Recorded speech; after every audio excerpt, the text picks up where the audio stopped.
Aisha, I never noticed she was a man. I never knew. I believe that our education, like such as in South Africa and the Iraq, everywhere like such as.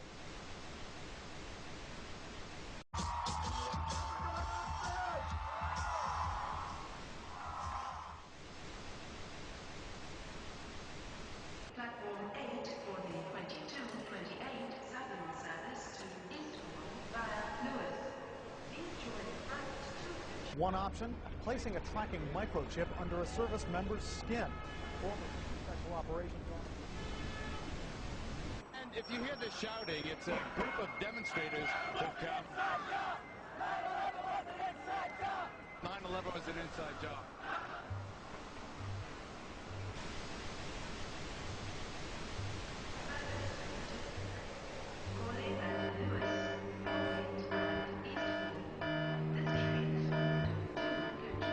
It's no longer a theory. What I'm about to say is fact. The secret organizations of the world power elite are no longer secret. They have planned and are now leading us into a one-world communist government. Well, there have been extraordinary scenes in Berlin tonight as thousands of people gathered to hear Barack Obama deliver key foreign policy speech on his current European tour. The Democratic presidential hopeful laid out his vision for America's place in a new world order, in a new world order, in a new world order. It's not a new idea. President Bush talked about it back in 1991. It is a big idea, a new world order. President Bush said, and it's a phrase that I often use myself, that we needed a new world order. There's a need for a new world order. I call upon all states to join ranks in order to found the new world order of the 21st century. We have before us the opportunity to forge for ourselves and for future generations a new world order.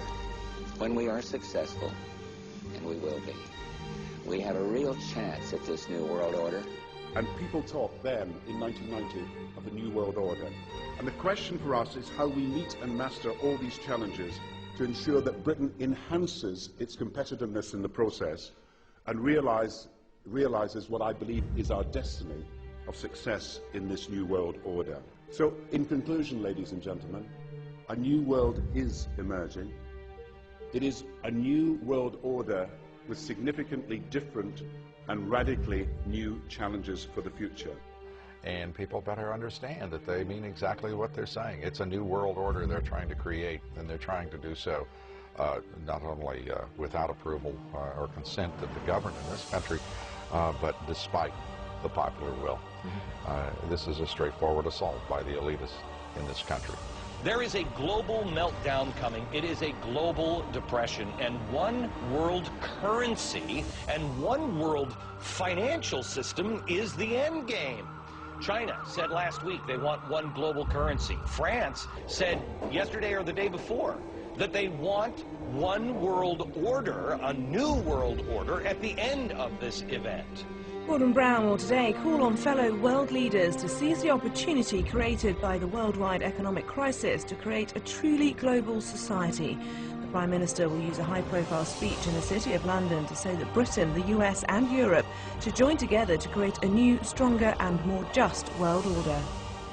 This engineered collapse is there as a massive problem for which you offer the solution, and the solutions are the infrastructure we've been predicting all this time, including the World Central Bank. The goal of this manipulation, and has been for a very long time, is to get the world's population to see as a good idea, or the only option in given circumstances that are manipulated into place, the creation of a one-world government, a world central bank which would administer all financial transactions on the planet, a world currency, and a microchipped population linked to a global computer. The wealthy elite who have the money and the power know that if they can create a one world global social system, that they can control the central authority.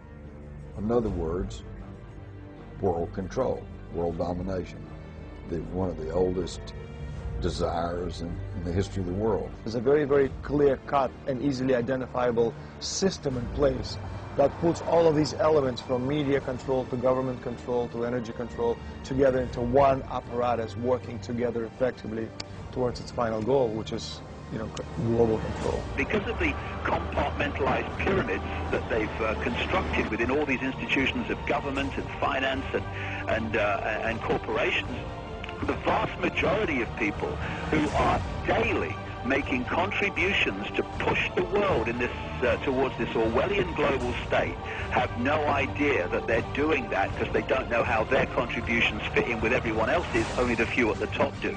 Most people don't have a clue that unelected private bankers actually control the governments of the world. There is this like cozy little myth that is perpetuated between politicians and the media. The media report the world as if presidents and prime ministers are the final arbiters and decision makers in the world, which means that the people above the level of presidents and prime ministers that really make the decisions, they're never looked at or exposed by the mainstream media because they're not accepted to exist. The central bankers of the world are working together to create a one-world government. A global police state as sinister as anything George Orwell ever wrote about, where every person on the planet Earth will have an RFID chip implanted. It is the first implantable microchip for humans that has multiple security, financial, and healthcare applications. More than 100 law enforcement officials in Mexico are having microchips implanted in their arms. The chips allow a person to be scanned, sort of like a cereal box at the supermarket. Just like the microchips implanted in the necks of dogs and cats, allowing lost pets to be identified, this glass capsule can do the same for humans. A chip in everybody would be the universal monetary system par excellence, because there'd be no escape from it, and you'd be totally under the control of those who issue the electronic impulses in that chip. The problem throughout human society is that the good men and women do nothing. They don't want power. They don't want control. They want to lead a leisurely life. They want to spend time with their family. They want to lead simple lives. But we are forced throughout society and throughout history and throughout human time to stand up against bullies. And many times we stand up before it's too late. And we reverse the course of tyranny. And more often than not, we don't stand up in time, and horrible things have to happen first, so decadent societies learn why liberty and freedom is so precious. If you think you don't like the situation now, then think what you're going to face a little way down the road, and more than anything, think of what your children are going to have to face. Because you think if we live in a controlled society now, this is nothing compared with what they are going to have to live in. So in terms of parents who are listening to this information, I would say this. Go and look your children in the eyes and tell them that you can't be bothered, or you're too frightened to do anything about it. You're too frightened to get involved, too frightened to get involved in being another conduit for getting this information further and further expanded into the public mind, that you're too frightened to get together with others to stop cooperating with this system and to not be intimidated into coming into line, which is a bit like coming into line in a concentration camp and thinking it will be okay as long as you stay in line and you do as you're told, you'll be fine. And then you realize at the end of it, well, actually, it ain't fine. And if you'd have all rebelled earlier, then you wouldn't be in the situation you're facing now. The point of mathematics alone ought to let us see where the real power is here. There are billions of people, 6 billion, nearly getting on for 7 billion on this planet, who are being manipulated. There are, in full knowledge of what they're doing, a relative handful of those who are doing the manipulating to the end that we're talking about. They think they've beaten us. They think that they're going to have their way with us. And I'm here to tell them they're not going to have their way with us. We are going to defeat them. You guys aren't going to be able to get away with your New World Order, sir. Talk about Bill. You know what New World Order is. You will never get a New World Order. Never.